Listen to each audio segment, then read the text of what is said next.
Heia, Jimmy Johnson dwi, hanesydd a YouTuber, a mae gen i fi andros o ddiddordeb yn lle yn Gwerin, Cymru. Mae Plas Gregynog yn adeilad eiconig, ac fod o waliau du a gwyn ma yn atgoffa rhywun o arddull adeiladu tuduraidd, concrit di'r tŷ yma, wedi'i beintio i edrych yn debyg i hen dair ardal.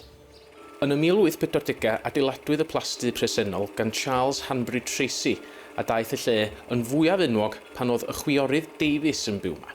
Mae sôn am y lle yma mewn cerddi o'r 18fed ganrif a mae rhyw fath o adeilad wedi bod ar y safle yma ers yr amser hynny. Dyma rwla sydd wedi weld llawer iawn o hanes, o fynd a dod ac o bobl. Felly, diolch yn syndod bod yna straeon ysbrydion am yr hen le.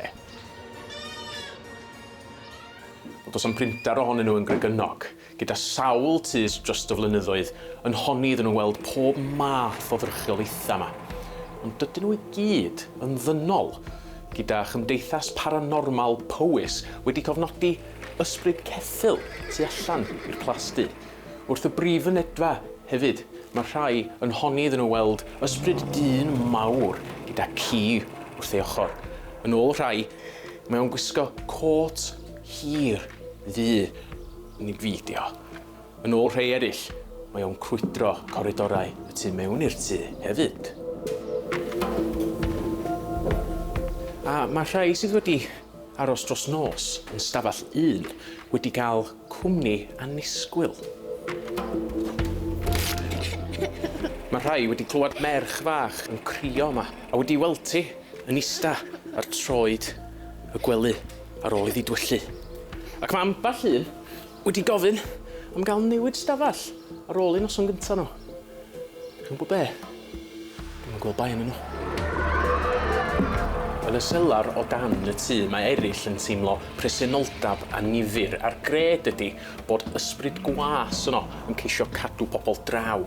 Mae cama i'w glwad trwy'r coridorau dywyll ac mae ambell un hyd yn oed yn meddwl iddyn nhw teimlo rhywun yn ceisio i gwthio nhw. Weithiau, mae'r ysbryd yma yn ymddwyn fel poltergeist gan daflu pethau o gwmpas. Mae ambell ysbryd yn gysylltiedig gyda hanes penodol y tŷ hefyd, yn ystod y rhyfel mawr a y chwiorydd Davies i gweithio mewn canteens yn Ffrainc ac yn ystod yr ail ryfel byd agorodd y ddwy ddrysa y Plas a'i throi yn ysbyty. Dyna pam illa fod rhai yn honni iddyn nhw weld ysbryd dynas wedi gwisgo mewn glas, sef yr un lliw a gwisgoedd y nyrsys. Mae sôn hefyd fod ysbryd nyrs mewn un o'r ystafelloedd gyda'i wynab i weld wrth un o'r ffenestri. Yn ôl rhai, nath hi neidio allan o ffenast uchel yn y tŷ ar ôl i'r milwr oedd hi'n ei garu farw. Mae rhai yn nodi hefyd fod y milwr ei hun i weld yn crwydro coridorau'r tŷ, chwilio amdani. Pam fod gymaint o blastau yn llawn ysbrydion? Am fod hen lefydd dyn nhw yn unig, neu os ar rheswm arall? Mae un theori ddiddorol, sef bod perchnogion y tai yma yn dechrau straeon am fwganod ac ysbrydion i greu rhyw fath o system dirgelwch yn y dyddiau hynny lle oedd bobl yn ofergoelus.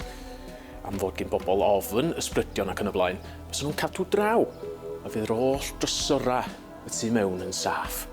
Ond, di hynny ddim yn esbonio'r holl llygad dystion chwaith.